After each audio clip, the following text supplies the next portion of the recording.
Hey y'all, hope you all are taking care of yourself. I come to you all right now with just a heavy heart, heavy mind. There's a lot going on in the world right now, and we're gonna kind of get into it. I definitely just wanted to come to y'all and talk about what we can learn from the protests that are happening right now. How do we process, everything that's going on in the world? So I'm gonna hit the intro, stay tuned. I'm gonna get into just some historical context around what happened in Los Angeles in the past when it came to protests. Obviously I know there's protests happening all over, but I'm in LA, and I think it'll just be good to kind of give that context and looking at the looting that's happening. And yes, so stay tuned and I'll see y'all after the intro. Fuck the police coming straight from the underground. A young nigga got it bad cause I'm brown and not the other color, so police think they have the authority to... So I want to just bring up some historical context. So back in 1965, there was something called the Watts riots. And the Watts riots happened after a man named Marquette Fry was pulled over by police officers, and it resulted in a fight, and they beat him.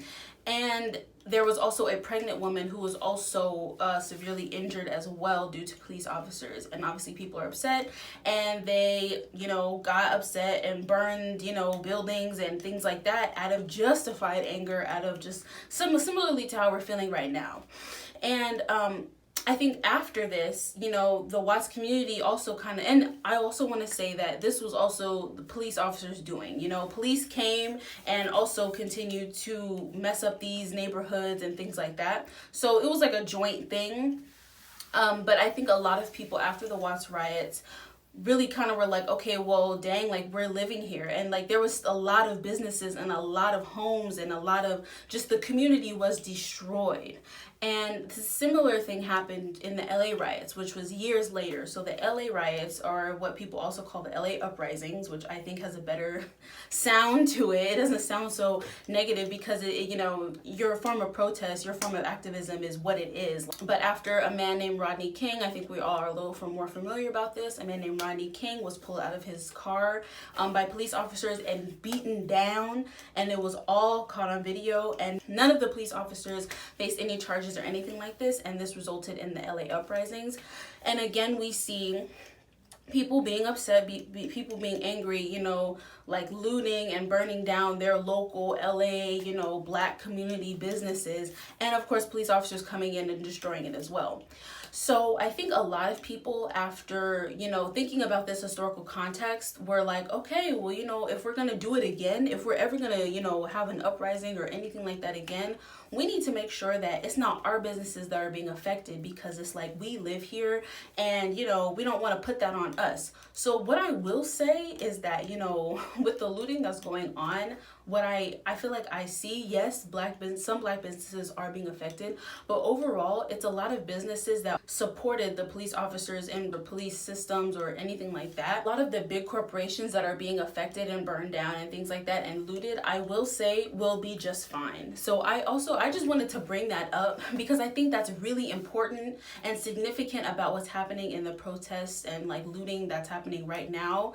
I do think there are people who are taking advantage of the protests and being like, let's just take advantage of the, anarchy and like, let's like go in and just take what we need, and satisfying their own selfish, desires. And I don't want to make it seem like, people who are protesting and people who are looting are in the same boat, because they are very much not. Like some people are like, let's protest and loot, and some people are like, I just want to peacefully protest, like, and are not in favor of people looting and destroying businesses. So I do want to make that point, but I will say that I think people are a little bit more like conscious now about like, okay, well, yeah, let's not hurt our own neighborhood, but let's make sure that if we're going to do it, we're going to do it in areas where, white people will see, or these corporations or these, businesses will really feel it, but not feel it that much, because the targets can easily be restocked. So something I want to bring up right now, currently in today's times, I feel like we have a lot of different media platforms. Like, back in the day, it was just like the newspaper,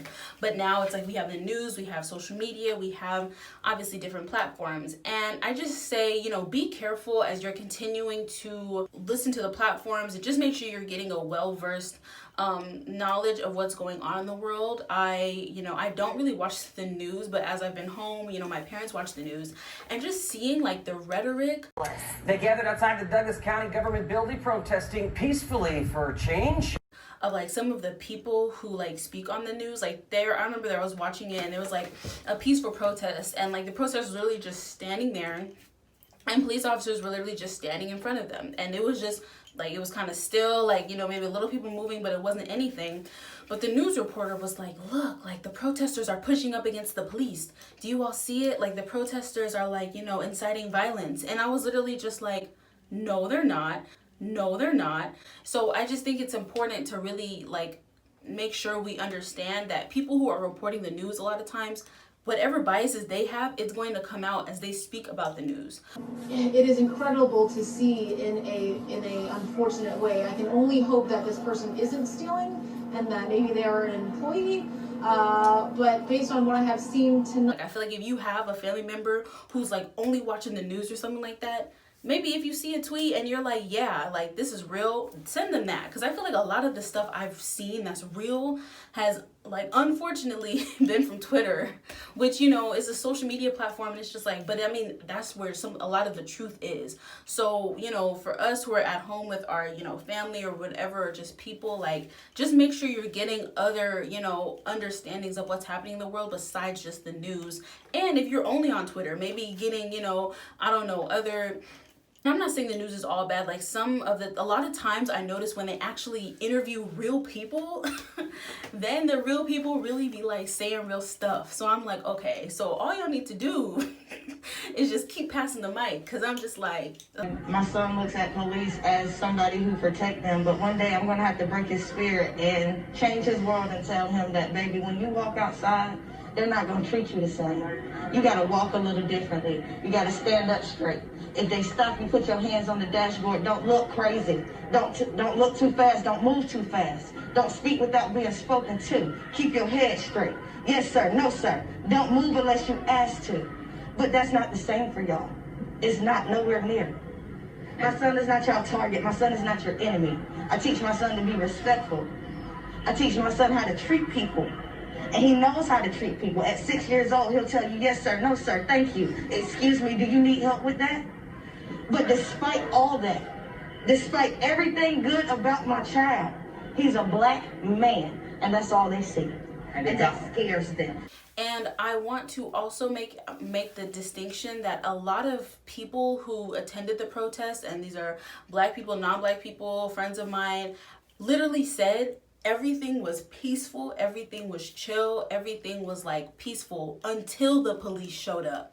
And then after the police showed up, like they started inciting violence that made other people incite violence. And it just, some of the violence that you see on TV and the news that's being reported or on Twitter and things like that are violence that the police kind of like initiated and like, raised up. Oh, right here on this street, Swan Street right here, and we all got boxed in by the police, all four corners. There was nowhere to run, nowhere to go, and honestly, to be honest with you, I felt like I was going to die in that moment. Like, you have people getting beat, you have people getting pepper sprayed, maced everywhere. Everywhere you turn, somebody's on the ground getting hurt, everybody's just running. So I ran to the first thing I saw Raul. He was outside fanning people into his house, so I just ran. I was in fight or flight mode. Either I'm going to be here or I can stay out there and get hurt. And again, this is something that came from multiple people, different, who don't even know each other, black people, non-black people, all the same, said everything was peaceful and chill until the police showed up. My friend was saying that, the police had something where they were able to shut down like everyone's cameras and phones, so no one could record what was happening when the police were inciting violence.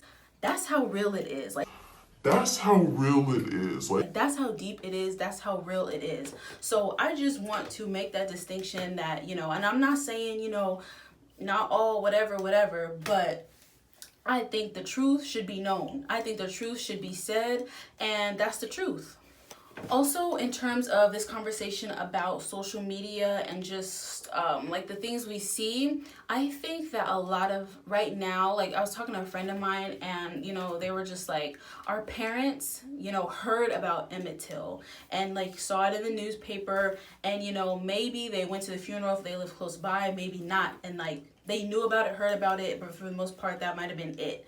Whereas now in the news and social media, you know, we all saw George Floyd basically get killed. Like we're seeing this trauma happen in real time-ish, but just like for our own eyes. So I think a lot of times, like, I think it's really good that people are able to see it now, but in the same vein, people are becoming desensitized by these things. And I just want to sit here and like clearly say, no one should ever be killed by someone else who's there to protect their life because of their race. No one should ever, ever, ever be killed by someone who's there to protect them because of their race. So I just want to drive that home. I don't think we should ever, even if there was one police, even if we lived in a world where there was one police shooting that happened years ago, we should still be upset about that. So the fact that it's just so many, so numerous, it's just, I just really want to drive that home. I feel like I've seen a lot of people and talked to some people who are just like, you know, like, it's actually really rare, like police shootings and like blah, blah, blah. And it's just like, no, doesn't matter. Shaking my damn head, yo. What the fuck is you talking about, my guy? No. I can't believe this shit. Any police shooting is sick. That's all I gotta say. That's all I have to say about that. Something else that I noticed about all of this too. Okay, so obviously I'm in LA and a lot of places are implementing this curfew. And, you know, I know people have been tweeting about it, but it's just so sick that during an entire pandemic, a virus was going around, people are still dying, we're still in this pandemic, so it's just so much. But there was no curfew, there was nothing, in LA especially. You know, now I have a friend who lives in Fresno, and he was telling me that they did implement a curfew in Fresno because of COVID, but like, it's wild that there was no curfew or anything like that. But until people started, you know, protesting and actually fighting back against the racial injustices that are happening in America, that's when, and I can only talk for the city I'm in, LA, that's when LA was like, you know what, let's implement a curfew. So I don't know. I just wanted to say that because I just think it's so sick. And I think that's why it's so important to educate yourself and speak up and fight back, because it's like, that's really what they don't want. That's really what they don't want. That's really what they don't want. You know, they'll let people die. They'll let people get sick from a disease, from a virus, whatever. But the second we start really talking about stuff and really being upset about things and taking action, that's when they're like, oh, whoa, this is too much. So I just want to say that is why, you know, it is important to speak your truth, to speak your voice. It is important, and they don't want it. And because they don't want that lets you know it's even more important to do so. Because look how much change can happen. Look how much, you know, people can recognize this flawed system if we do that. So that's something I wanted to bring up just because. So we have a little historical context. We have, you know, just my immediate opinions and feelings about just some of the stuff I've seen on social media, some of the stuff I've seen on the news. So what can we do about this? What can we do about this? What can we learn from the protests? What can we learn from all of this that's happening right now? The first tip would just be to eat the rich. Just kidding. Just kidding. But what else can we do? First, we need to honor Black lives. And when I say Black lives, I mean Black trans folks, Black people who are part of the LGBTQAI plus community, Black women, Black disabled folks, Black non-cis, het, X, Y, and Z. That's what we really need to do as well.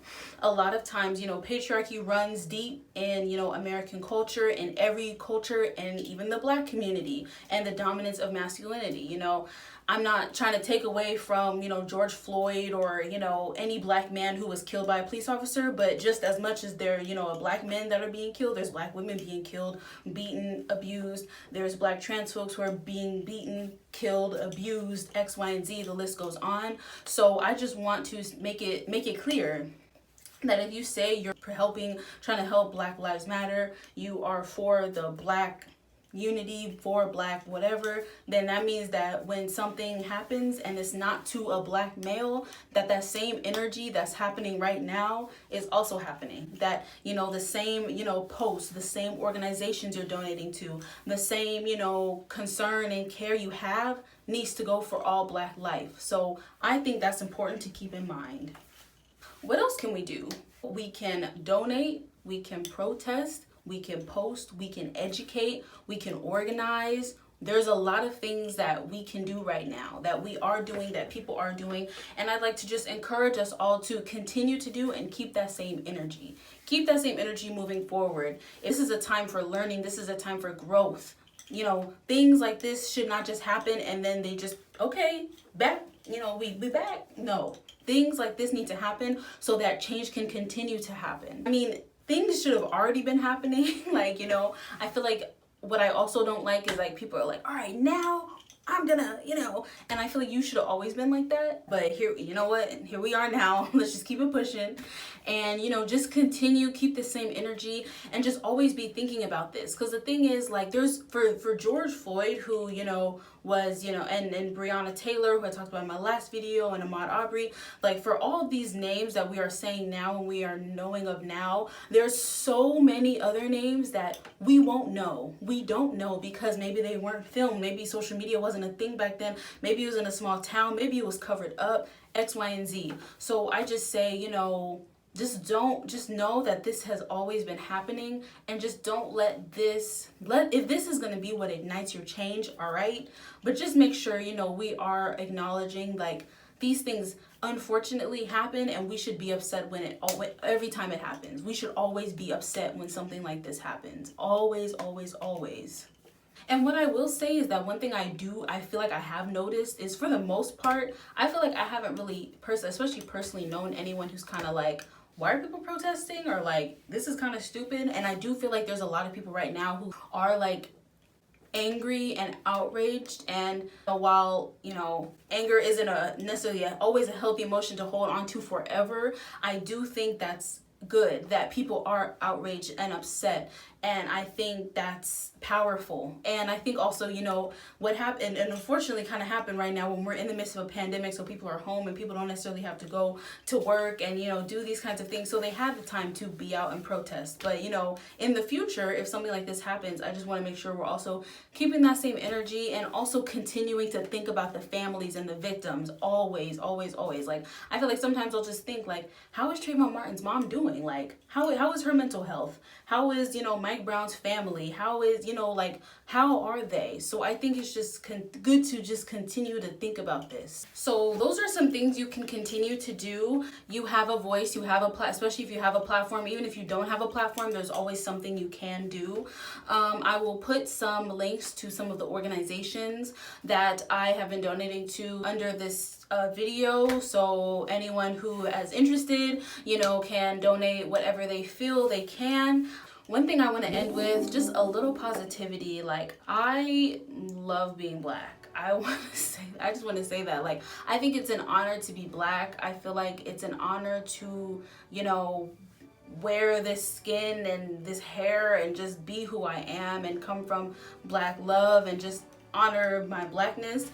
And, you know, I'm never going to not be for my people.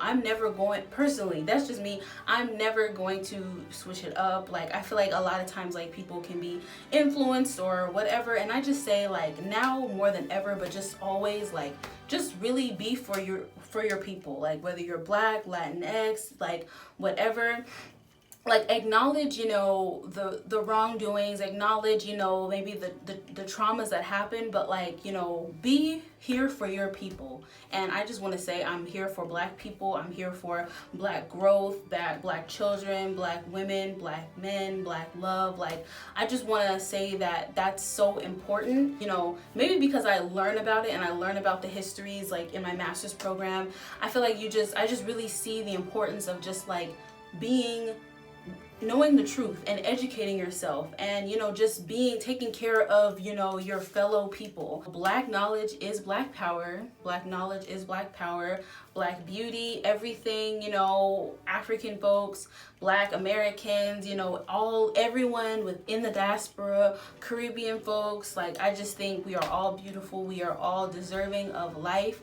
We are all deserving of a long, fruitful life. And I think a lot of times, like, you know, the system or whatever tries to put us down, but we keep rising up. We keep flourishing. We keep just being our most authentic, beautiful selves. And I think that is a sign of a strong people as a whole. So thank you so much for tuning in. Please, like I said, continue to, you know, post and, you know, share, donate, protest. Please continue to do so. I will see you all in 2 weeks. Thank you so much, and keep fighting the good fight. Bye. And not the other color, so police think they have the authority to kill 'em.